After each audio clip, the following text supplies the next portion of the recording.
Magandang araw mga bata. Sa araw na ito ay may bago tayong aralin sa Filipino 5, Quarter 1, Aralin 2, ikatlong araw. Ang akdang naratibo ay epiko, kaugnay na paksa, sa wika, kaantasan ng pang-uring pahambing. Tekstong visual, graphics, drawing.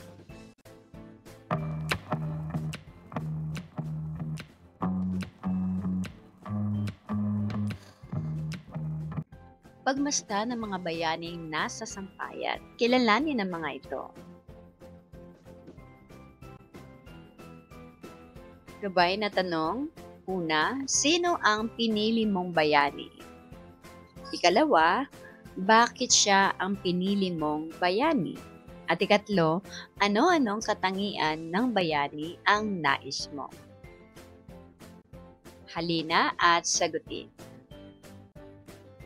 Sa unang tanong, ang ating halimbawang sagot ay si Jose Rizal ang pinili kong bayani. Siya ang pambansang bayani ng Pilipinas. Sa ikalawang tanong, narito ang ating halimbawang sagot.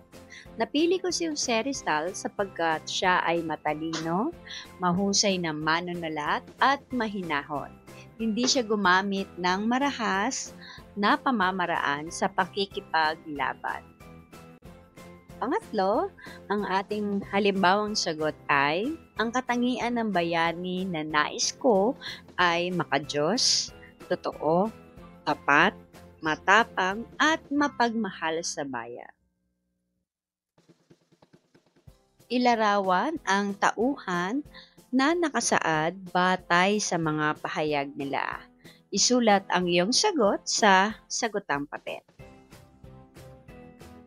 Unang tauhan, Labaw Dunggon. Ang kilos at pangyayari, pagkapanganak sa kanya ay naghanap agad siya ng mapapangasawa. Isulat mo ang iyong sagot sa iyong sagutang papel.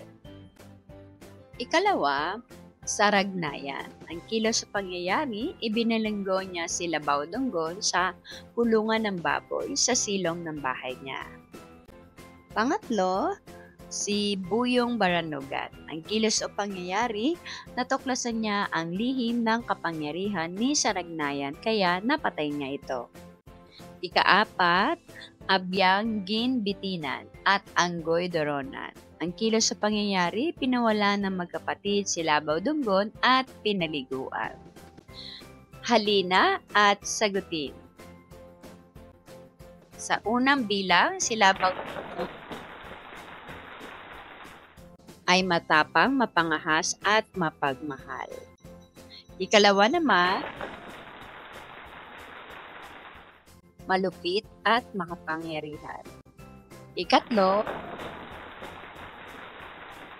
matalino at magaling sa pakikipaglaban. Ikaapat, maalalahanin at may malasakit. Mapa ng paglikha, bumuo ng 10 miyembro sa bawat pangkat. Sa bawat kahon, gumawa ng sariling kwento ng epiko. Saalang-alang ang kakaibang katangian ng bida sa kwento. Gumuhit sa bawat kahon at sulatan ito ng mga pangyayari sa lilikhaing kwento. Kulayan ito pagkatapos ay ilahad sa klase. Narito ang rubric sa iyong pagmamarka. Halina at sagutin. Narito ang aking halimbawang sagot. Si Tala, ipinanganak sa bayang Liwayway, ay may kakayahang makipag-ugnayan sa mga bituin at ilaw ng araw. Pinangunahan niya ang isang ekspedisyon upang hanapin ang pinagmulan ng matinding dilim na nagtakip sa buong bayan. Sa kanilang paglalakbay, hinarap nila ang iba't ibang pagsubok, ngunit sa tulong ng kanyang kakayahan at gabay ng mga bituin, nalampasan nila ang mga hamon. Nalaman nila na ang dilim ay dulot ng isang nilalang na nawalan ng liwanag sa kanyang puso. Sa pamamagitan ng pag-unawa at pagpapatawad, muling nahanap ng nilalang ang kanyang liwanag at ang dilim ay nawala. Bilang gantimpala, binigyan si Tala ng mas malalim na koneksyon sa kalikasan at ang kakayahang magbigay ng liwanag sa mga oras ng dilim. At yan, nagtatapos ang ating aralin sa araw na ito. Sana'y marami kang natutunan. Thanks for watching. Please like, share, and subscribe. Thank you!